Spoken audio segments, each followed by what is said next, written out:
passionate instigator and dynamic problem solver, Dr. Kevin Ross Emery, the host of the Dr. Kevin Radio Show, will be taking you outside the box, behind the curtain, and identifying the load of BS we are fed every day.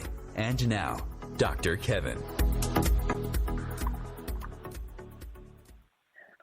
Hello, hello, hello, and welcome to the first Thursday of 2020 here on the Dr. Kevin Show. Yes, that's correct. The first Thursday of 2020 on the Dr. Kevin Show. And as you people, you listeners, my fans, as we like to say, I know, only in your head, Dr. Kevin. So we know that the first Thursday of the month is when Matt Connarton comes and we discuss what's going on in the politics of the world. And sometimes we give it a spiritual perspective, and sometimes we just take out a shovel and shovel it, because there's sure a lot of it going around, and it's getting really deep. However, due to unforeseen circumstances that happened about 7 minutes ago, Matt is not going to be able to be on the first Thursday of 2020. So, isn't it such a 2020 thing to have happen? We wanted to talk about all the stuff's going on. However, I have gotten for you coming in, in about 10 minutes or so, an old friend, a very special guest, and somebody who was actually just on my podcast, Laughing, Loving, and Alive. And when she comes on, I'm going to let her introduce herself. I'll introduce her a little bit. And she's going to be sharing something pretty special that she has created as a way to help reach out and cross over some traditional barriers around this time of year, and kind of how to put a little bit of a different and new spin on the Nativity Scene. So we'll be welcoming her in. I just reached out to her. Well, if Matt texted me 7 minutes ago, I texted her 5 minutes ago, and she'll be here in maybe 10 minutes. But until then, it's just you and me here on the Dr. Kevin Show, which means you can call in and be part of this conversation if you'd like. And if you would like to do so, okay. Then what you can be doing is you can call at 202-570-7057. That's 202-570-7057. And I'm getting a little message here that she's going to be dialing in even a little earlier than that. So we're waiting just to get her on the line, and we'll introduce you. As we're waiting for her to come in. Thanks. And I hear the lovely dulcet tones of none other than Mcmanus. They put near and dear to my heart. Dr. Kevin, what a treat, an unexpected treat. I certainly hope this is what the holidays are bringing me. Unexpected treats, man. Can't we all just stand a few unexpected treats these days? Treats?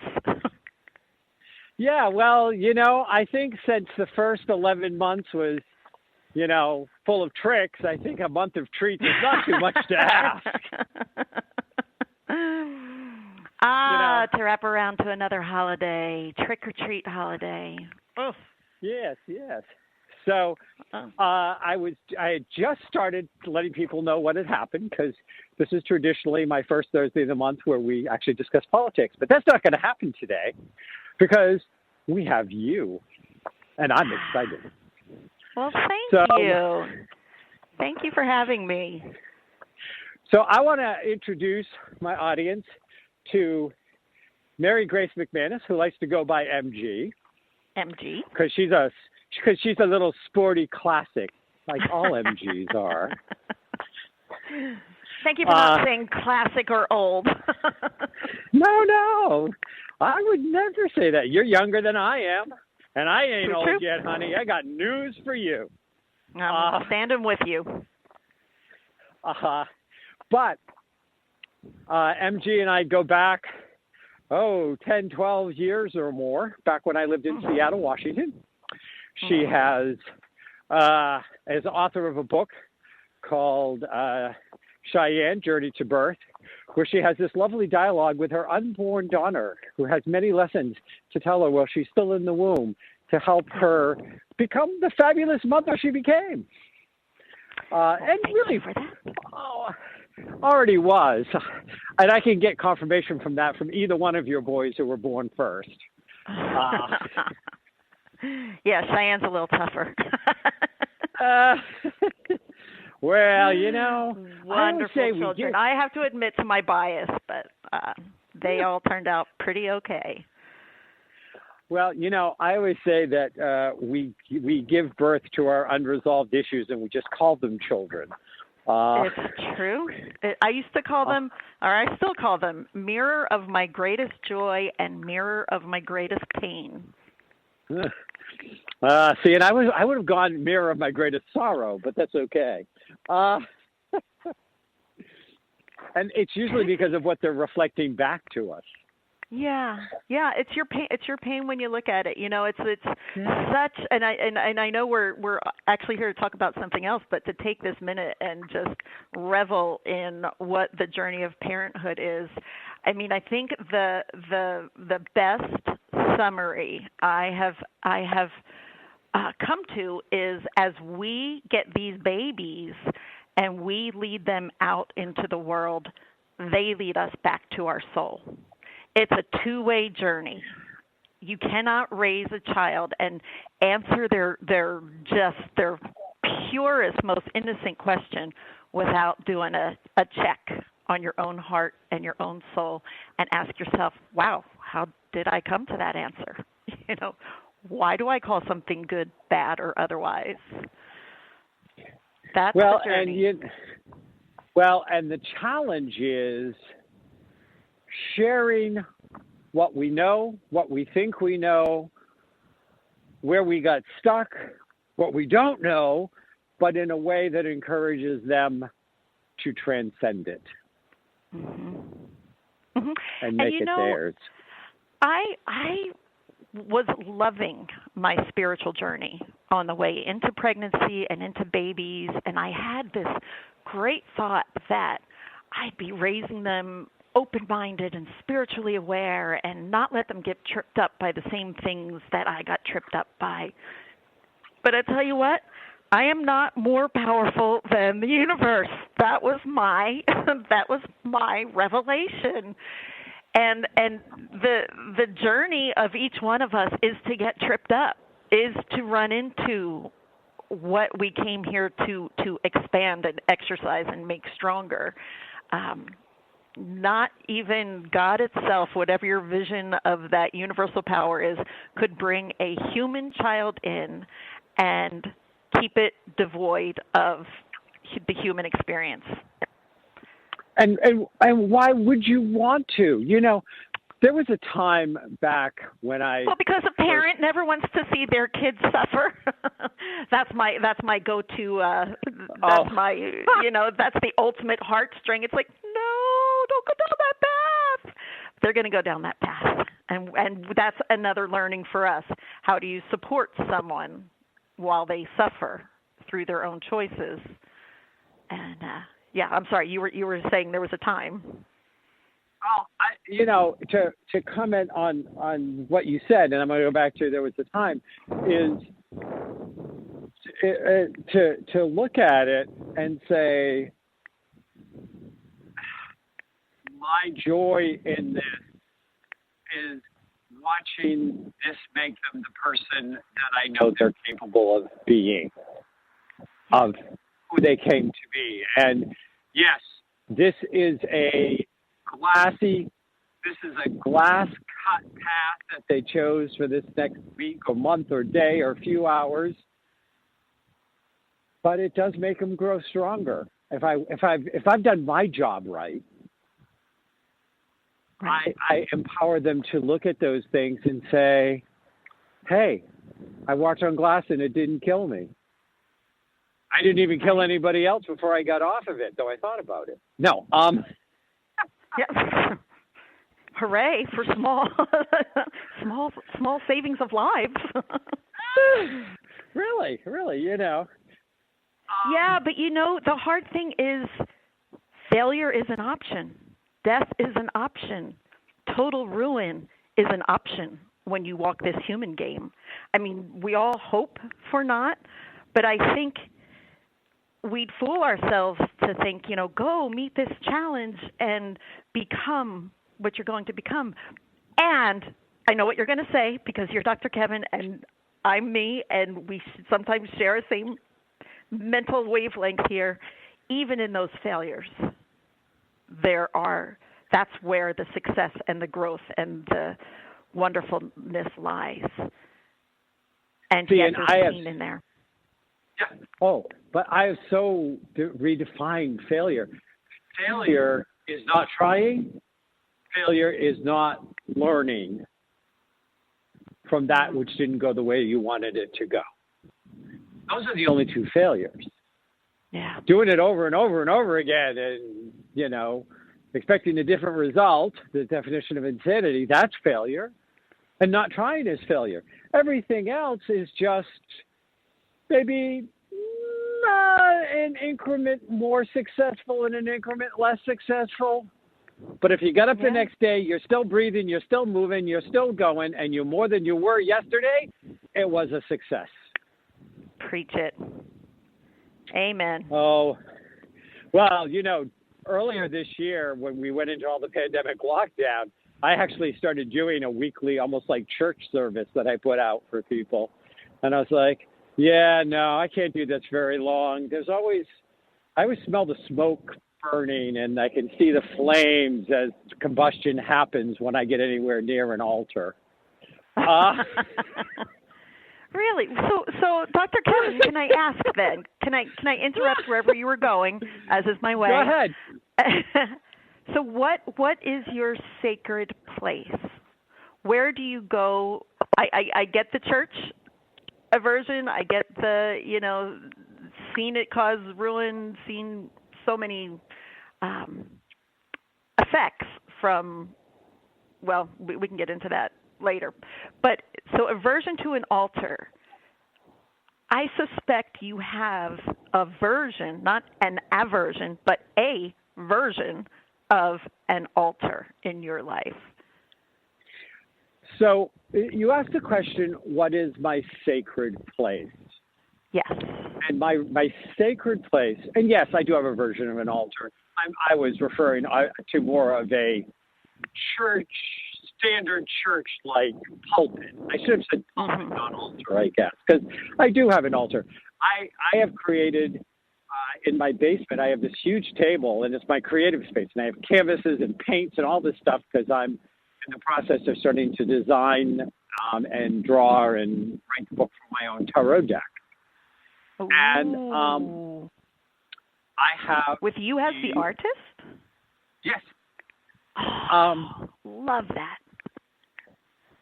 So, but I have an altar beside my creativity, which is the altar to the people that have gone before me. So I have both my grandmothers, I have my father, I have my stepfather, who I call Dad, because him and my mother are together 50 years. I have my best friends, two different women who were my best friends in life, who both have passed on. In fact, did you ever meet Jara? You didn't meet Jara because she never made it to Seattle, but you used to hear me talk about her. No, but I have heard you speak her name. Absolutely. Yeah. She Sorry passed to hear away of her a couple passing. years ago. Oh. Yeah, she got ALS. It's not a pretty passing. Okay. But yeah. That sounds beautiful.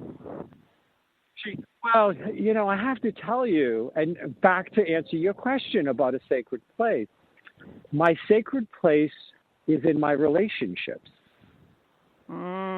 Wow. Say more. That's beautiful. My sacred place is, first of all, in my relationship with myself. And that may be the time I take to walk a beach, sit in front of a fireplace, walk through the woods, but I am just with me. Yes. And then there's my sacred place when I'm with, like, this altar, which are those people that have gone before me that I still talk with. So I'll sit down and talk with Papa, or I sit down and talk with Dara. I actually helped her cross over. Literally, she died while I was talking to her and telling her it was okay to go. I was her Sherpa to the other side, which she had made me promise I would do, and I did. That's such a powerful experience. Yeah, but, so the sacred places, sometimes when you and I get a chance, and I mean, the last couple of times we've talked, we've been on air, not that ever gets in our way, but but welcome to Life with Dr. Kevin and MG. when you and I get into that place where we are just being together and all that magic, that's one of my sacred places. That's me and MG sacred place. And so I find my sacred places in my relationships and my relationship with God, Goddess, Eli, Buddha, Great Pumpkin, whatever you call it. Great Pumpkin. But yeah.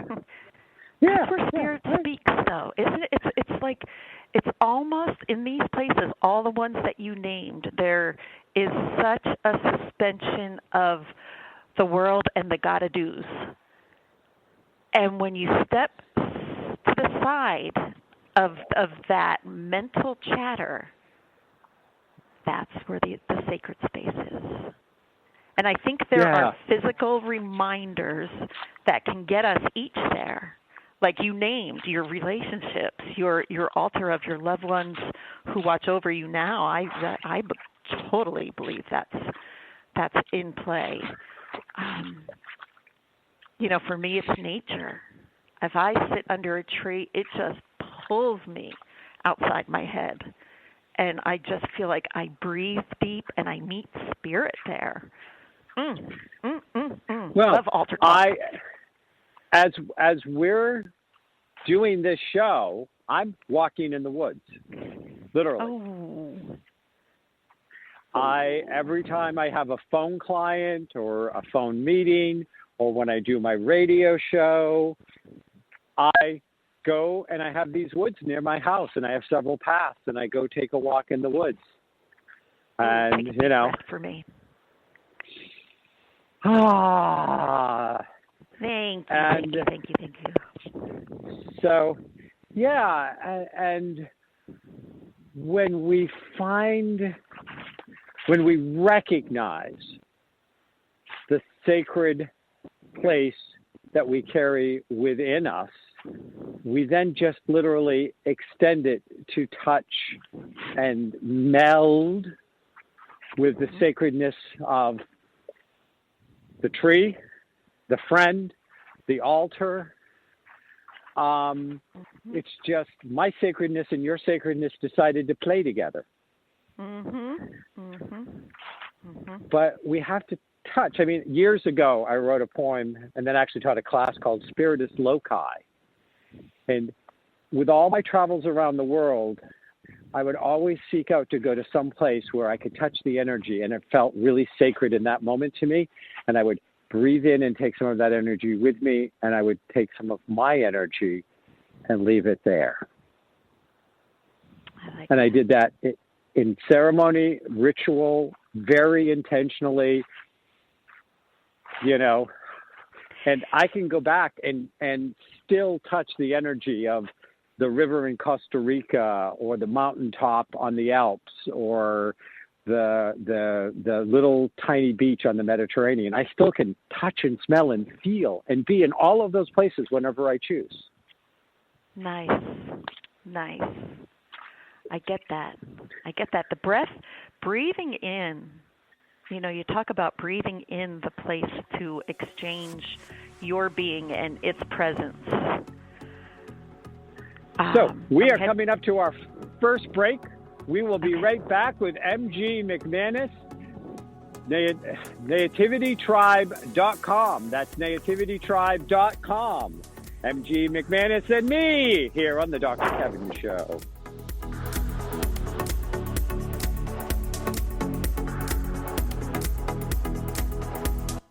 Conscious media for conscious minds. OMTimes. Have you ever wondered how to change your love paradigm? The secret key is finding a love partnership, not just a regular connection. How do you find these? Through conscious relationships. Ascending Hearts Dating is a dating site for people like you that believes in second chances and a different type of spiritual connection. Try Ascending Hearts for free today at ascendinghearts.com and change your love paradigm. Ascending Hearts, the premier dating community for the spiritually awake. Hello, I'm Sandy Sedgbeer, host of OMTimes magazine's flagship radio show, What is Going On? My passion is sifting through information, research, and innovations from new thought teachers, speakers, and researchers pushing back the boundaries of what we know about life, energy, metaphysics, and the universe. I love shifting perceptions about who we are, why we're here, and how quickly impossible becomes normal when we open our minds, expand our awareness, and accept that the only limits that exist are those we place upon ourselves. So if you're the kind of forward-thinking, eager investigator of what lies beyond the current reality that most perceive, why not make a date to come play with me in the field of possibilities at 4 p.m. Pacific Time, 7 p.m. Eastern Time every Thursday, and together we can discover what's really going on. These are the sounds of a dinner that almost didn't happen. A dinner now served, thanks to people like you. Due to COVID-19, 17 million more Americans may face hunger. Feeding America is helping our neighbors in need. And if you're able, you can too. Donations are being accepted at feedingamerica.org/coronavirus. Brought to you by the Ad Council and Feeding America, 200 food banks strong. 27. Wow. That must feel tremendous. Yep. Okay, I hear it's coming in. And welcome back to the Dr. Kevin Show here on OMTimes, where we're changing the world. Wait for it. One ohm at a time. Today on our first Thursday of the month. Now remember, normally on our first Thursday of the month, we have Matt Connarton and we talk politics. But today we are graced and blessed with Mary Grace Mcmanus, who we affectionately call MG. Hello. And we're going to be talking about lots of different things. And you can be part of the conversation at 202-570-7057. That's 202-570-7057. Remember, it is your world, it is your planet, it is your reality. Speak up, make it yours, stay quiet, and somebody else will make it theirs. So. Oh my gosh, Dr. Kevin, could I just what's the word when you hook to somebody's line? Can I just hook on to what you just said and extend that invitation? Oh, Dr. Kevin and I can get going, but there's nothing like hearing a new voice. If you're out there and even if you have nothing to say and you dial in and say, I'm here to just share in the conversation, Dr. Kevin and I will talk to you. We will figure out why you called. It's just a joy to share. Yep. To share a table and an open conversation. Just want to put that out there. And I appreciate you doing that. And, I've had the radio show now. I think I'm coming up to 15 years now for this radio show. And it's gone through various times of being pre-recorded. It went through times of being 5 days a week. And it went through times off and on of being live. And this last little thing of live, I'll have people reach out to me about a guest or something I said, whatever, after the fact. Yeah. And I'll say, why don't you call in and ask a question? And they'll go, well, you always ask the best questions, so I just like to sit and listen. I'm like, okay. I mean, what are you going to say? Bad? Here's what you're going to say. You know, I had a couple radio shows here in Seattle for a time, and they were live shows. And when somebody would call in the energy shifted. I don't care if they were mad at me, if they were happy about what we were saying, if they agreed with the guest, if they didn't agree with the guest. It is new life. And everything shifts on just the presence. Yeah, don't even worry about your words. You bring your presence, and that spirit inside you just starts tickling and nudging and poking, and words come secondary. Bring your presence first, and the words will follow. From your lips to the ears of my listeners. Yeah. You heard her. Yeah. 202-570-7057. That's 202-570-7057. So that being all of that wonderful stuff being said in our first segment, so I don't, I'm going to do this, and then we're going to turn to your nativity cards, which is that yesterday I had, because, I'm always creating something. Mm-hmm. You, me, we know what that's like, right? Yes. We're crazy creators. That's the sacred place. Yes, that's the sacred place. So yesterday I had 5 minutes and 10 minutes of stuff to do in between speaking with clients. I wrote a poem that came flying out of my lips. Oh. And so for some reason, I'm getting the feeling I need to share it with you today in this conversation, and then we're going to move to Nativity Tribe.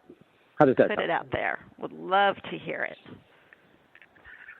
I love a lot. I've always loved a lot. I will always love a lot. It's what I do, who I am. I've loved lots of people, places, and things, music, art, books, and bling, stuff from down below and stuff from up above. I love laughing and loving, dancing and singing, being and believing. But mostly, I love becoming. Going from who I was to who I am, but more so, who I am here to be. That is awesome. That is so awesome, and I'll tell you the line that stuck out to me. Mm-hmm. I'll probably have to paraphrase it, but going from who you were to who you're becoming.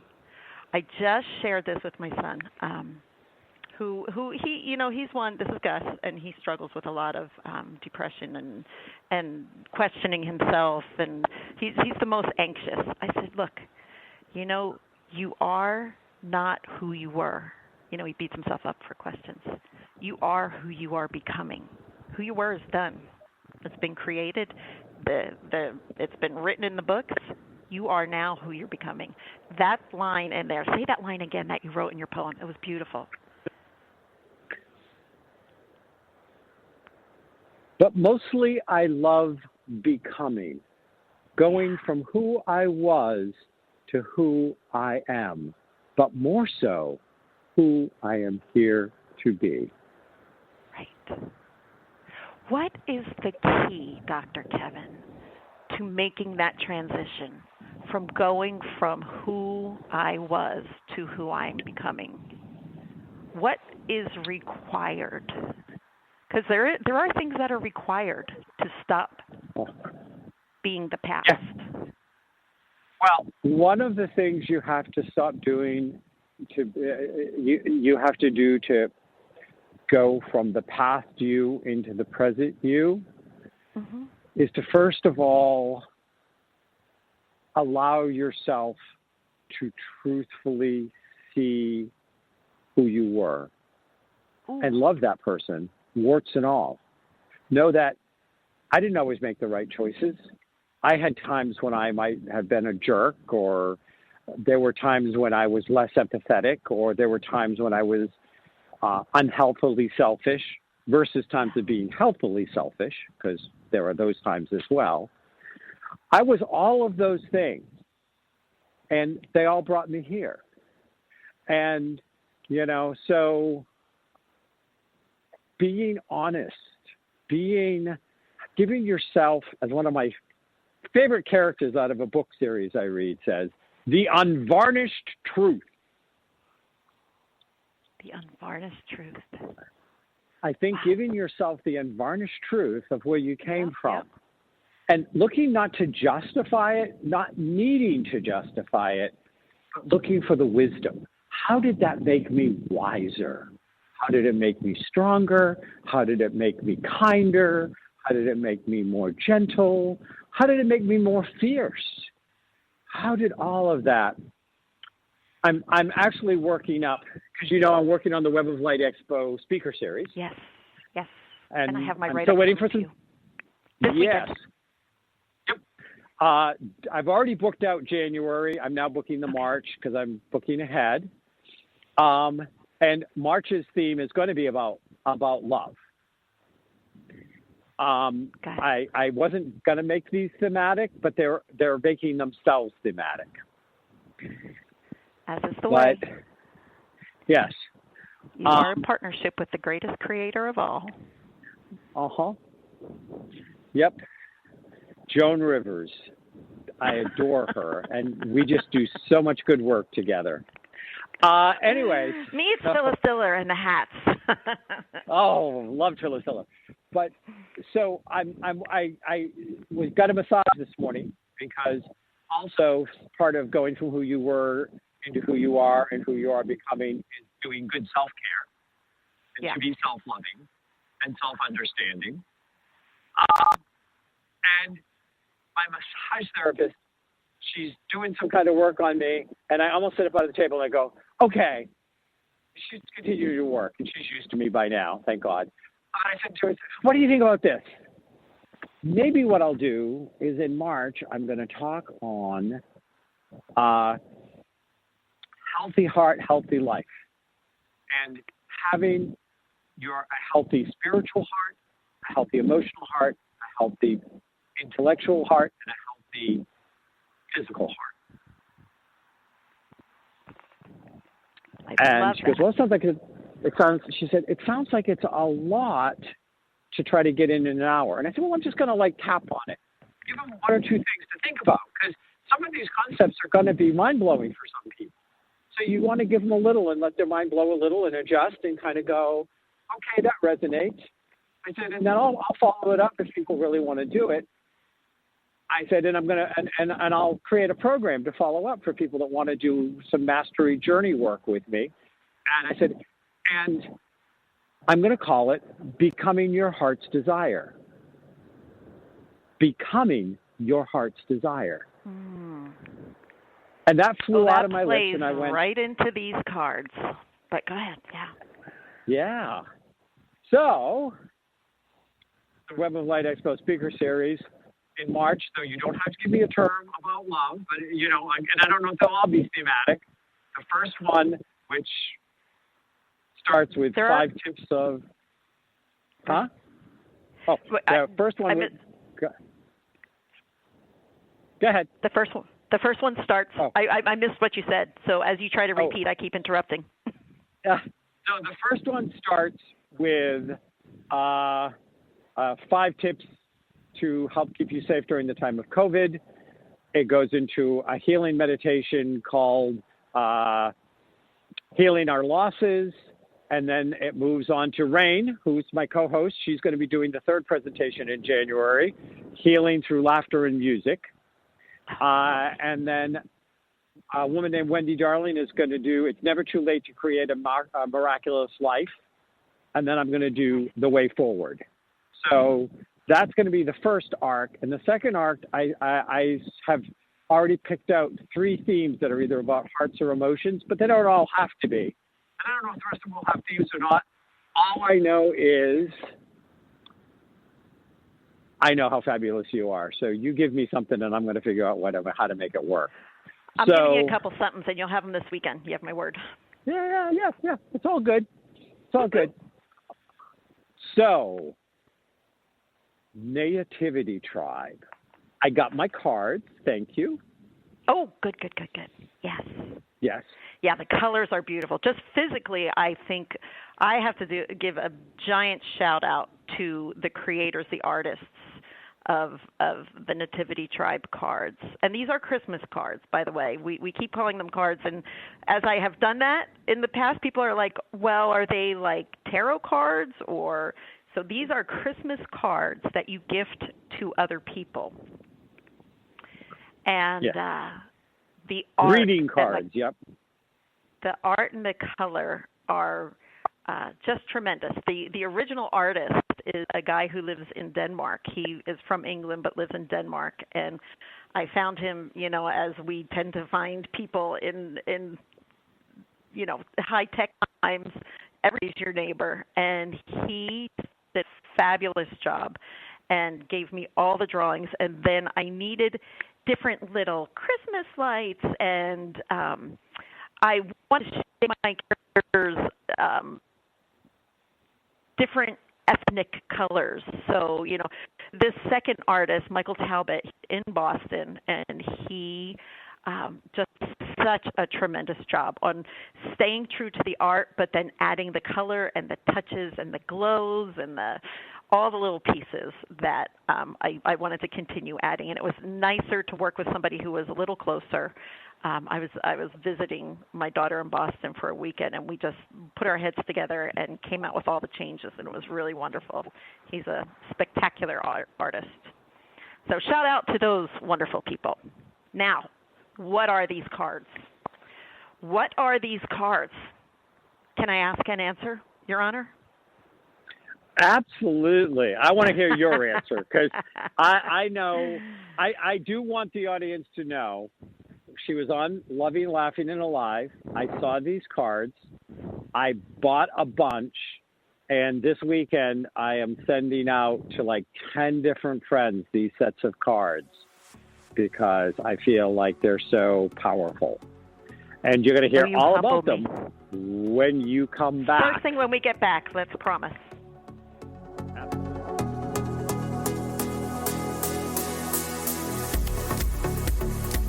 The Real Conscious Connection. OMTimes Radio. IOM FM.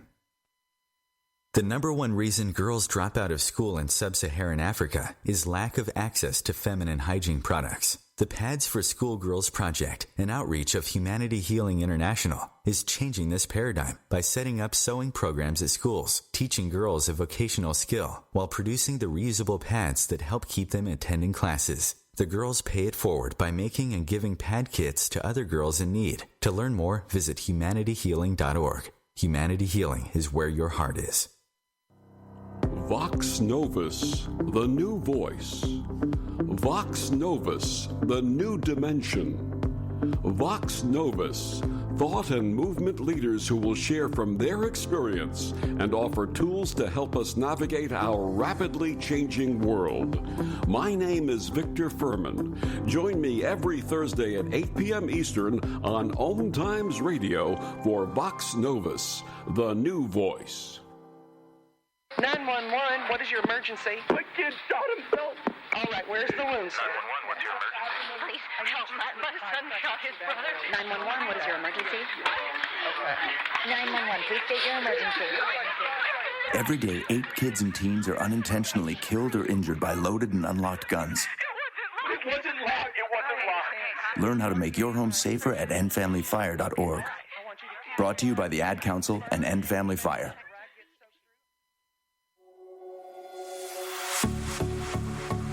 For the most part, I think I got the whole professional thing down really well, and a lot of my hosts didn't.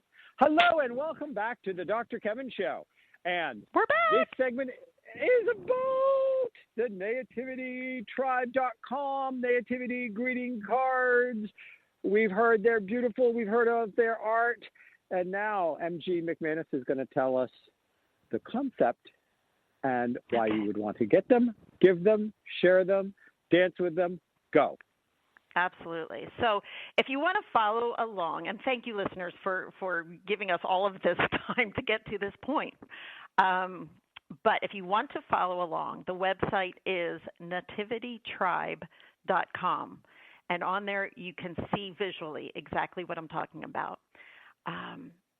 What you will find when you pick these up and look at them is a picture of kind of an elfin little group of characters in the woods, and they're set up like a typical manger scene. So there's a baby, there's a mother, there's a Joseph, there's some wise characters, and I love my wise characters. They are an owl, a wizard, and a frog.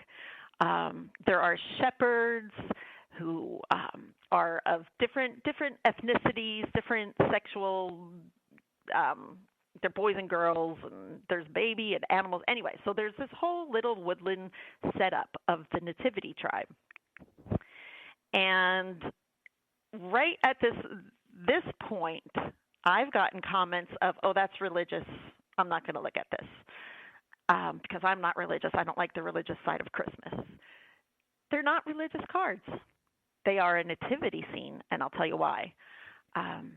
When my kids were small and growing up, Christmas is full of Christmas trees and Santa, and that was easy enough to explain the fantastical gift-giving side of Christmas. And then there are nativity scenes everywhere. These little mangers, Mary, Joseph, baby, sheep, cows, they're all there.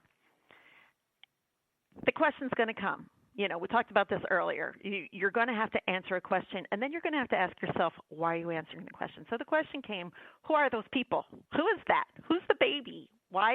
And it's like, oh, it's Jesus. It's Jesus' birthday. Why is he special? Why would we have a birthday party for Jesus? And I didn't raise my kids in the Christian religion, but tried to share, you know, all stories, all holidays with them.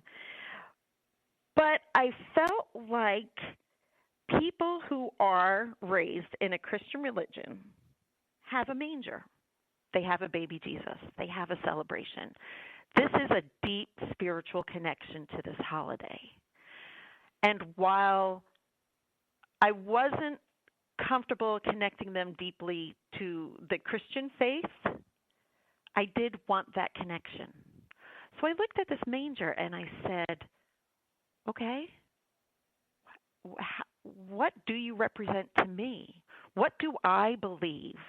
In looking at this manger, what do I believe? And what I realized is that manger reflects my deepest life belief, which is we are each a baby born under our own unique star. And that star is what calls us to live and thrive and create. It's where we feel our most creative juices, whether you're a painter or an artist or a doctor, healing in the healing professions, or a cook, or if you love children and you just want to be in schools or daycares, or, you know, there is something in your heart. And we touched on this a little bit earlier, Dr. Kevin and I, when we talked about your sacred space. And this star ignites that sacred space and holds it vigil for you your whole life. So even when you think you can't find it, there is a star that you were born under that you can connect with that will remind you why you came to be who you are. So that's my core belief. And along with this, I hope for every single person listening that you have had the experience of taking a chance, of taking a risk, of saying, yeah, I'm just called to do this. I can't even explain why. And you take one step, two steps toward whatever this is that you're being called to, toward your calling, and suddenly you realize why. Suddenly people are there who are drawn to your light, your courage, your vision, whatever it is that you stepped forward with, they rise to meet you. They are the faces of your nativity tribe. And I believe in my deepest of deepest soul that this is the promise of your star. This star is whatever sacred, powerful, wonderful energy that created this world, our galaxies, our universes, us, each molecule, each cell, from the tiniest to the biggest. That intelligence is making a promise. And it says you step toward that star. You step toward what you in your deepest self know you're called to do and be, and I will rise to meet you. I will bring you a Mary, someone who loves you, boy, girl, dog. I will bring you a soul that loves you with the devotion of a mother. It may be your mom. It may be somebody else's mom. But I will bring that person to you. I bring you a Joseph, the traditional Joseph in the manger, the one who framed the ways of the world, crafted to raise under those. Joseph, the one who taught him his craft. The star, the promise of the star is that people, you look out. No, you can't sit in your corner and wait for them to come to you. You go and look, but they will be there. That's the promise. You knock on doors, you're going to find your teacher, the one who can show you the software or the dance move or the way to cook. You are going to find that teacher who believes in your craft. You are going to have shepherds along the way.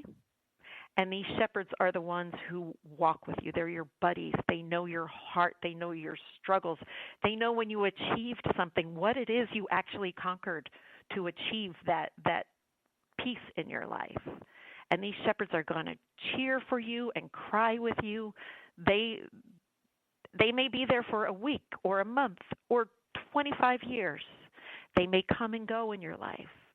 And that's why having a nativity manger every year, you get to remember who in your life were these characters. And so there are two more cards that you get to identify and then send to these people in your manger. And one of them is the angel Gabriella, and she is one hot mama. I'm telling you, this card is just not to be believed, with her purple hair and her low cleavage and her wings that are 3 times the size of her body. She's just gorgeous. But Gabriella reflects she is to be given to the one who believes in you, the one who you let a little piece of your dream out to. And that person is the one that turns around and says, yes, I can totally see you doing that. They believe in you before you even believe in yourself. They're the ones that encourage you to go another step forward and to believe it will happen. That is the angel Gabriella. And then my wise guys, who I call my wise guys, are the old wizard, the owl, and the frog. And these are the ones who inspire you. They've been on the road that you're heading for, and you might hear them in TED Talks. They might be a clerk at the store who just made you say, step back in your own self and say, wow, I never thought of it that way. They may be somebody who has been a shepherd your whole life and suddenly has so much wisdom that you're pulling from. Whoever it is, an author, a movie star, a neighbor, a teacher, there are people out there who inspire you and who make you believe, holy crap, yeah, I've seen what you've done. I can do the same on my own journey. And so these are the wise people. And what I particularly love about these is many wise people you won't know, and they won't know you, but they'll know your journey. And if you're able to send them one of these cards and let them know their struggles and their successes are inspiring people that they don't even know they're reaching, I think that's a gift that is like no other. And so I introduced this idea of the nativity scene, the manger scene, to my kids and let them know these are the characters in the manger. You are the baby. You have a star. You were born under a star. You are here for a purpose, and only you and your heart and your star know that purpose. And once you're in alignment with it, like Dr. Kevin said earlier, it's truth. To be able to make these shifts, we first have to reach a place of truth with ourselves. And once you're in alignment in truth, in authenticity with your spirit, and you know and you see that vision that you need to walk toward, you will be supported. And so this is a simple set of cards, and they're actually quite beautiful. It's a simple set of cards, though, that you can get and give out each Christmas, one to each member of your Nativity tribe. And the other thing that comes with the set of cards, which I absolutely love, it's in a wrapper that tells you a bit about it and shows you a big picture of the Nativity Scene. Tells you about it. But on the inside, there's a picture of each card and a place that you can record what the year is and who was your Abba. That's the name I gave to Joseph. Who was your Abba? That's the name I gave to Mary. Who were your wise travelers and your companions and your angel Gabriella. And you can record the names so that it becomes a gift, a memory gift for yourself. And after all, those are the gifts that just stay with us, the ones that stay inside us. So, Dr. Kevin, in a very, very big nutshell, about the size of the oak tree the nutshell fell off of, that's the Nativity Tribe cards. And you can get them at nativitytribe.com. One of the things I really liked, besides loving the concept and this idea, because, one of the things, MG, that you may or may not remember me saying back when we got a chance to hang out more together is I look at every soul as a gift from the universe to humanity. And that our only job is to become 100% who we are, because that's when we give the greatest part of our gift. And it's the gift that never stops giving. And so here we have this manger with this baby in it, which is the gift. And and looking at it, because I've been very clear. I wasn't raised Christian. I'm not Christian. I have nothing against Christians. They're not bad people. If it works for you, I think it's great. Let me work what works for me, and be equally excited that I found my own path. But in this, I look at that gift of that baby in that manger, and I go, this is the representation of the universe giving us this gift. And not only are Abba and the wise men and Gabriella and all of these people a gift to us to become who we are, in our becoming of who we are the gift back to them. Right. Very well put. Just like we talked about with children earlier this time. See, all of those conversations wrapped into this. Isn't it? Life supports itself. I chose to get a bunch of these cards because I have people who I know have that same struggle of they don't see themselves as a traditional, baby Jesus nativity scene type person, and that they want something that also is meaningful and that recognizes those relationships, the place where we find sacred places, or I find my sacred places in my relationships. Exactly. And how often... Exactly, you said that earlier. Yeah. And so I look at this and I said, this is wonderful. And I'm going to encourage, the words are beautiful. And, but I'm going to also encourage that going through my dad's stuff, my mother's stuff, going through Papa's stuff, going through all of these people's stuff, as two have passed on, and my mother is now in dementia in a nursing home, and I've had to collect their lives. And collecting my own life and looking at this, there are the cards we actually keep. And what I found was the cards that I always keep are the ones that something was written in that have a message. Not that it wasn't nice to get the one that you got in the box of Hallmark, but it's the one that somebody, well, in this day and age, created for you on the computer, or hand drew, or they got a card and the words in the card were beautiful, but Papa was famous for this. I have almost every card he ever gave me as an adult, because every one had a page to a page and a half written in it. Wow. About who I was to him, or what our relationship meant to him, or whatever. Yeah. And these cards are a perfect way to say, I see you, I experience you, and you are sacred in my life. MG Mcmanus, nativitytribe.com. MG, tell me that you're going to come back and play with me on the Dr. Kevin Show in 2021, where we have nothing, no agenda, but to just talk. Vaccines in tow, microphones in hand, and time on our side. I'm with you. Thank you, Dr. Kevin. This has been wonderful. Oh, thank you.